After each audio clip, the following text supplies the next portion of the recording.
بتی کو بند کریں گے جی۔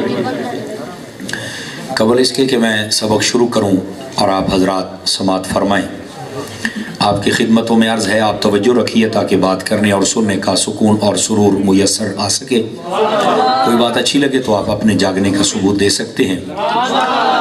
ایک حدیث شریف سے میں بات کا آغاز کرتا ہوں۔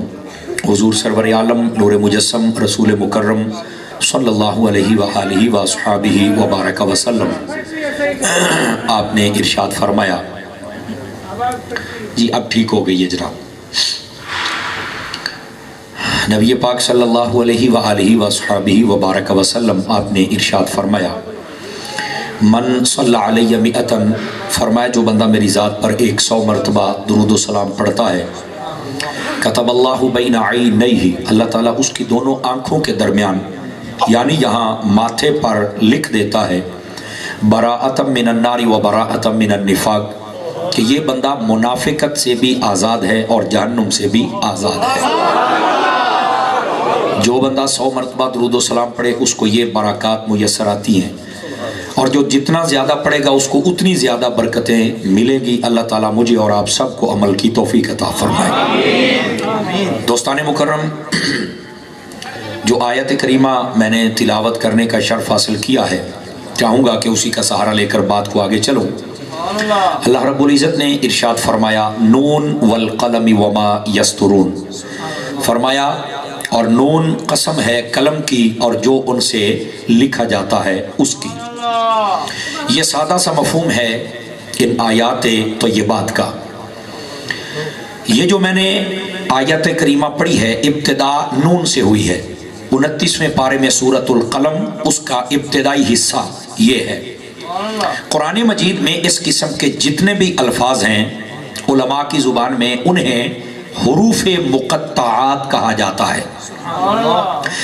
علماء فرماتے ہیں یہ جو حروف مقطعات ہوتے ہیں یہ اللہ اور اس کے رسول صلی اللہ علیہ وسلم کے درمیان یہ کچھ راز و نیاز کی باتیں ہوتی ہیں جو خدا جانتا ہے یا اس کے بتائے سے مصطفیٰ جانتے ہیں۔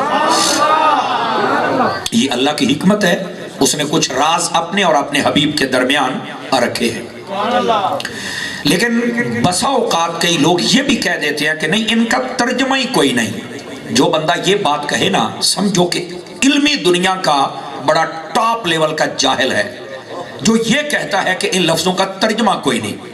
وہ کیوں بھائی؟ اس لیے کہ اللہ رب العزت کا جو کلام ہوتا ہے نا بغیر معنی اور مطلب کے ہوتا ہی نہیں ہے۔ ہاں کسی بشر کو سمجھ نہ آئے تو یہ اس کی اپنی عقل ہے، وہ یہ نہ کہے کہ مجھے سمجھ نہیں آئی تو ان کا ترجمہ ہی کوئی نہیں۔ تجھے سمجھ نہیں آئی تو کسی سمجھ والے کے پاس بیٹھنا۔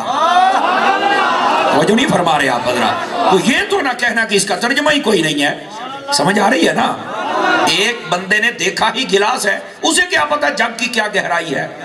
اس بندے کو کیا پتا کہ گھڑے میں کیا ہوتا ہے؟ اس کو کیا پتا ڈرم میں کیا ہوتا ہے، کنویں میں کیا ہوتا ہے، نہر اور دریا اور سمندر میں کیا ہوتا ہے؟ آواز کمزوروں والی ہے، جوانوں والی نہیں ہے آپ کی۔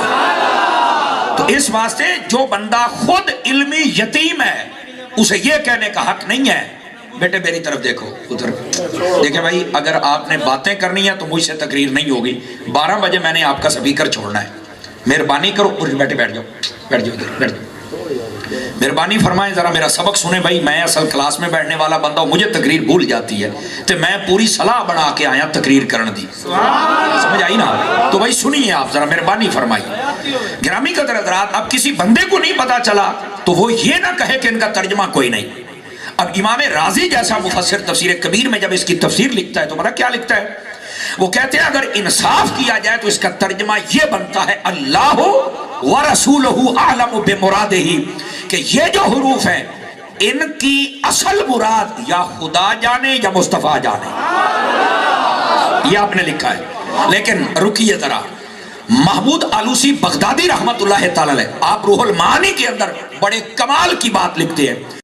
دیکھو نا، ہم صوفیاء کے ماننے والے سادات بھی بیٹھے ہیں، پیران طریقت بھی بیٹھے ہیں، علماء بھی بیٹھے ہیں، اور آج مجھے بڑی خوشی ہو رہی ہے، میرے مدرسہ فیلو مجھ سے سینئر حضرت صاحبزادہ پیر سید محمد عمار الحسن شاہ صاحب، یہ میرے مدرسہ فیلو ہیں اور شروع سے ہی بڑی محبت فرمایا کرتے تھے۔ آج آپ یہاں جلوہ گر ہیں اور میرے بھائی علامہ یوسف صاحب یہ میرے کلاس فیلو ہیں، یہ مدرسہ فیلو ہیں، آج یہ بھی بیٹھے ہیں اور مجھے سبق سنانے کا موقع آ رہا ہے، اور ایسے بزرگ بیٹھے ہیں سبھی، مجھے سب کے نام نہیں آتے، برکت کے لیے میں ضرور لیتا، اللہ ان سب کی عزت میں برکات عطا فرمائے، یہ بھی خوش ہوں گے، لیکن اگر آپ کو سمجھ آئے تو آپ نے بھی خوش ہونا ہے۔ یہ بات اس لیے کہہ رہا ہوں کہ آپ اولیاء سے محبت کرتے ہیں تو تبھی ان کی اولادوں کو بلایا ہے نا، سمجھ آئی نا نہیں؟ اور ہم اولیاء بھی کامل کے ماننے والے ہیں، اور کامل ولی پتہ کون ہوتا ہے؟ جس کی ساری زندگی یا فرمان خدا کے مطابق ہو یا مزاج مصطفیٰ کے مطابق ہو، یہ یاد رکھ لیں۔ یہ دو لفظوں میں میں نے ساری بات کو بند کر دیا ہے، اگر آپ کو سمجھ آ گئی ہے تو۔ عزیزان مکرم، آپ آئیے ذرا، صوفیاء کے ماننے والے لوگ ہیں، محمود آلوسی بغدادی رحمت اللہ تعالی علیہ، آپ فرماتے ہیں بھائی بات یہ ہے، اصل بات تو یہی ہے کہ ان الفاظ کا ترجمہ اور مراد اور حقیقت یا خدا جانے یا خدا کے بتائے سے مصطفیٰ جانے، لیکن یہاں پر ایک بڑی پیاری بات لکھتے ہیں، فرمایا حضور کا صدقہ امت مصطفیٰ کے اولیاء پر یہ کرم ہے کہ جس ولی کی جتنی روحانیت میں پرواز ہوتی ہے، اللہ اس کے مطابق اس پر اتنا کرم کرتا ہے کہ جب وہ ایسے الفاظ پڑھتا ہے تو یہ الفاظ خود بتا دیتے ہیں کہ ہماری مراد یہ ہے۔ آواز کمزوروں والی ہے۔